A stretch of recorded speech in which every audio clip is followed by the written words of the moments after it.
Surprise, surprise, it looks like One UI 5 Beta 5 is official on the Galaxy S22 Ultra.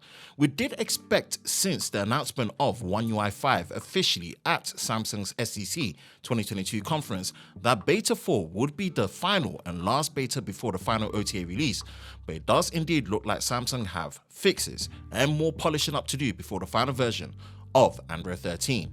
Hi, Ben from Sam Mobile. If you enjoy new and exclusive videos like this, then be sure to like, subscribe, and turn on notifications so you don't miss any new videos on YouTube with Sam Mobile TV. Here's our quick look and overview of One UI 5 Beta 5.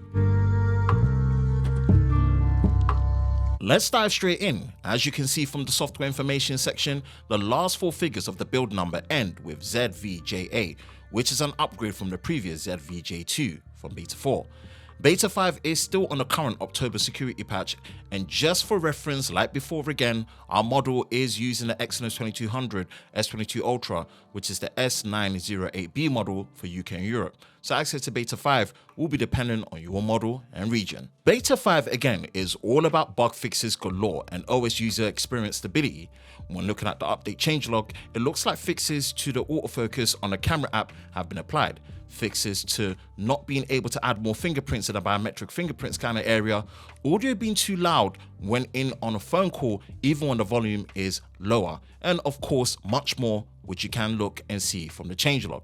This is indeed great to see, as Samsung are pushing for the target goal of the most stable OTA release of Android 13, and this could also set the standard for how future beta programs will go for One UI in the future. When looking through to see if there were any noticeable differences and changes between Beta 4 to Beta 5, there seems to be no additional features added this time around.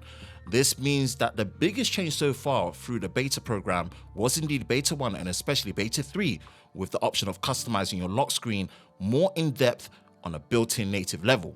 We highly recommend you watch our full breakdown of Beta 3 and also our comparison video versus the Lockstar extension from GoodLock. With Beta 5, it looks like features that might have been removed in Beta 4 have come back, like secure Wi-Fi and Samsung's blockchain key store. Apart from that, it looks like the coast is clear for any new and major feature additions, this time with Beta 5. In terms of features, the additions and changes to Beta 5 are very minimal and does indicate that the final release of One UI 5 is still just right around the corner.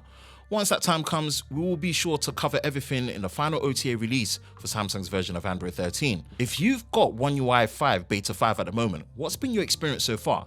Let us know in the comment section below. For the latest news in the world of Samsung Daily, be sure to visit us at sammobile.com.